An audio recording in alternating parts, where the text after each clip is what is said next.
औज़ुबिल्लाहि मिनश्शैतानिर्रजीम बिस्मिल्लाहिर्रहमानिर्रहीम। Dear students, how are you? I am fine. Today I will discuss from your textbook English for today, class 9-10, Unit 1, Lesson 3, Bangabandhu at the United Nations.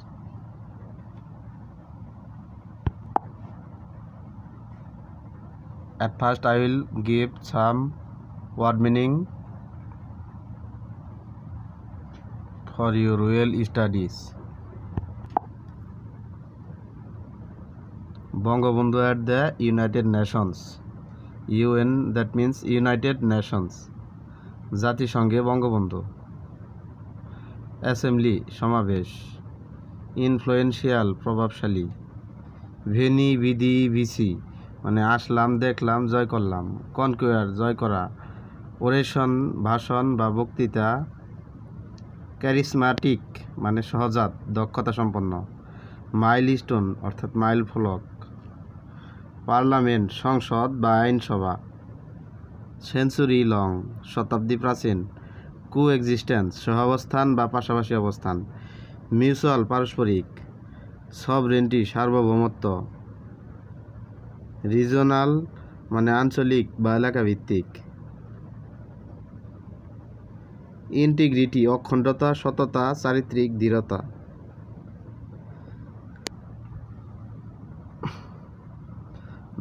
Non interference অর্থাৎ অন্যের ব্যাপারে হস্তক্ষেপ না করা। Absolute নিরঙ্কুশ বা সম্পন্ন। প্লিজ পণ, শপথ বা জামানত। চার্টার্স সরকার বা শাসক কর্তৃক প্রদত্ত অধিকার বা অনুমতি সংক্রান্ত সনদপত্র। রাইটফুল বিধিসম্মত বা বৈধ। আটমোস্ট চরম, যথাসম্ভব। গ্র্যাটিটিউড মানে কৃতজ্ঞতা। রেভেস্ট বিধ্বস্ত। ডেব্রিজ ধ্বংসাবশেষ। সলিডারিটি সংহতি। ডিনাউন্সড মানে নিন্দা করেছিল। রেসিজম মানে স্বজাতিকতা।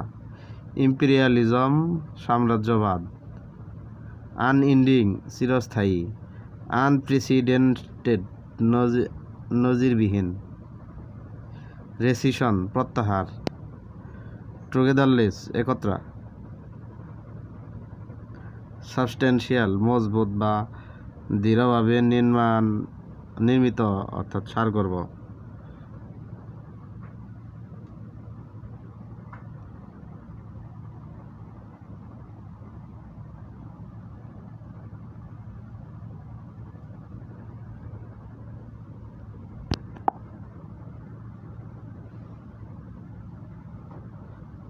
Dear students, open at page number 10.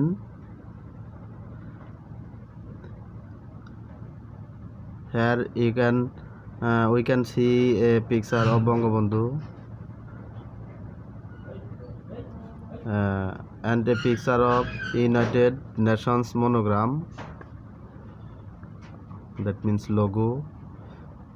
Text a work in pairs and discuss the following questions. অর্থাৎ যুগলভাবে কাজ করো এবং নিম্নলিখিত প্রশ্নগুলোর উত্তর দাও। What do you know about the United Nations অর্থাৎ জাতিসংঘ সম্পর্কে তুমি কি জানো।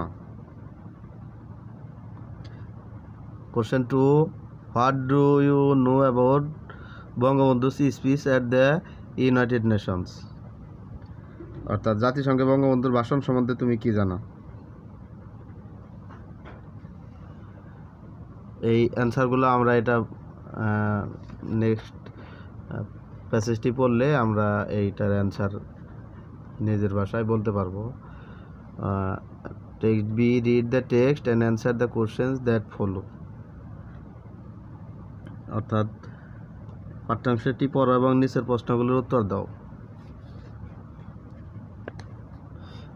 বঙ্গবন্ধু's speech at the United Nations General Assembly as a matter of great pride for us. অর্থাৎ জাতিসংঘের সাধারণ পরিষদে বঙ্গবন্ধুর ভাষণ আমাদের জন্য একটি গর্বের বিষয়।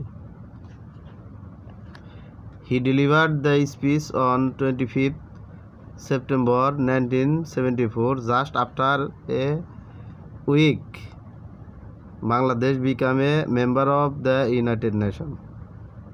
অর্থাৎ 1974 সালের 25শে সেপ্টেম্বর বাংলাদেশ জাতিসংঘের সদস্য হওয়ার কেবল এক সপ্তাহ পরেই তিনি ভাষণটি প্রদান করেন। To be a member of the United Nations was not an easy go, as some influential countries were opposing the membership for Bangladesh. বলা হয়েছে যে তাই এটা ছিল আরও একটি জাতিসংঘে সদস্য হওয়ার এতটা সহজ ছিল না, যেহেতু কিছু প্রভাবশালী দেশ বাংলাদেশকে সদস্য প্রাপ্তির বিরোধিতা করছিল। অর্থাৎ অপোজিং এখানে বিরোধিতা করতে জাতিসংঘের সদস্যভুক্ত কিছু দেশ বাংলাদেশের সদস্য হওয়ার ব্যাপারে বিরোধিতা করেছিল। Next page. It was another war that Bangabandhu had to wage. তাই এটা ছিল আরও একটি যুদ্ধ যা বঙ্গবন্ধুকে বঙ্গবন্ধুতে করতে হয়েছিল। Open at page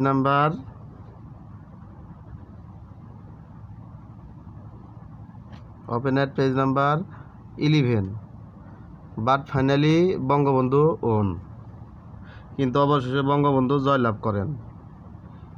He won not only the United Nations membership but also everyone who listened to his ever first speech at the United Nations.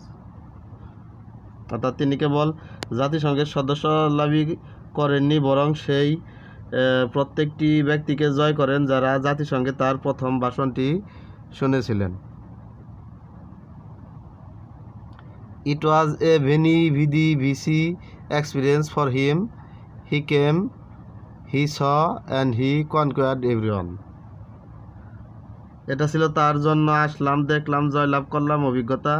তিনি এসেছিলেন, তিনি দেখেছিলেন এবং সবাইকে জয় করেছিলেন।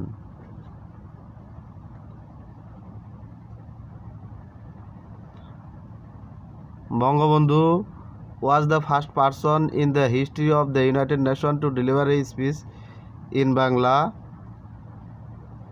the language of the 7.5 crore 75 million Bengalis, the language of the language matters.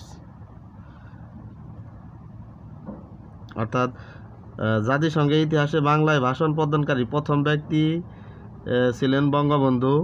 7.5 কোটি অর্থাৎ 75 million বাঙালির ভাষা শহীদদের ভাষা।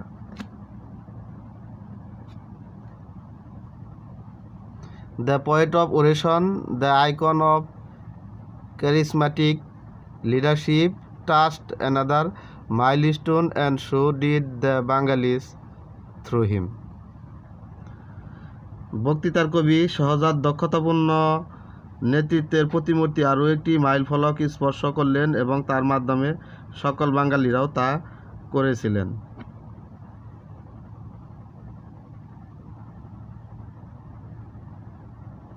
It was a speech that revealed Bangladesh's stand on national and international issues before the global community.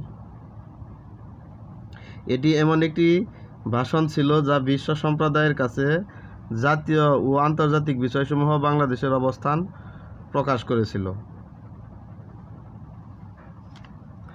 Identifying the United Nations as the parliament for the humankind, Bangabandhu recognized the moment of delivering his speech historical. অর্থাৎ জাতিসংঘে মানব জাতির সংসদ হিসেবে চিহ্নিত করে বঙ্গবন্ধু তার ভাষণ প্রদানের মুহূর্তটিকে ঐতিহাসিক বলে স্বীকার করেন।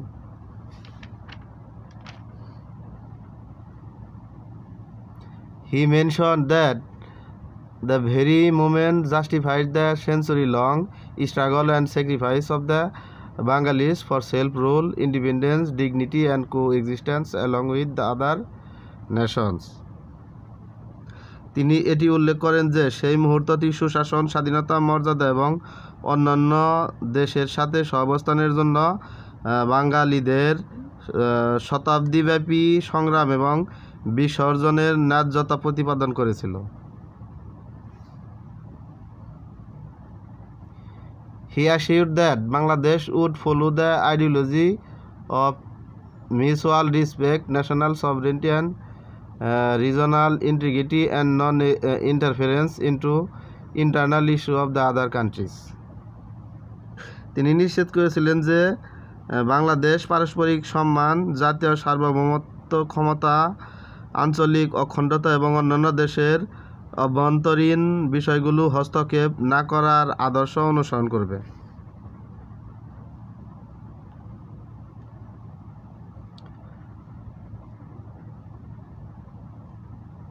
Bangabandhu explained Bangladesh absolute pledge to the United Nations charters and reminded how the people of his country made the highest sacrifice to achieve the same. অর্থাৎ বঙ্গবন্ধু জাতিসংঘ সনদের প্রতি বাংলাদেশের শর্তহীন অঙ্গীকার স্পষ্ট করে ব্যাখ্যা করেন এবং এটি স্মরণ করিয়ে দেন কিভাবে তার দেশের জনগণ তা অর্জন করার জন্য সর্বোচ্চ বিসর্জন দিয়েছে। The father of the nation added that Bangladesh would look forward to such a world where peace and justice would take their rightful place. অর্থাৎ জাতির জনক আরও যোগ করেন যে বাংলাদেশ এমন একটি বিশ্বের প্রত্যাশা করবে যেখানে শান্তি ও ন্যায় তাদের বিধিসম্মত বা ন্যায্য অবস্থানে থাকবে। It was essential to justify the sacrifice of the countless martyrs.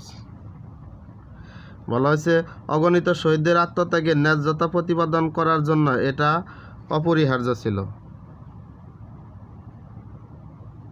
Dear students, এই ছিল আমাদের আজকের লেসন।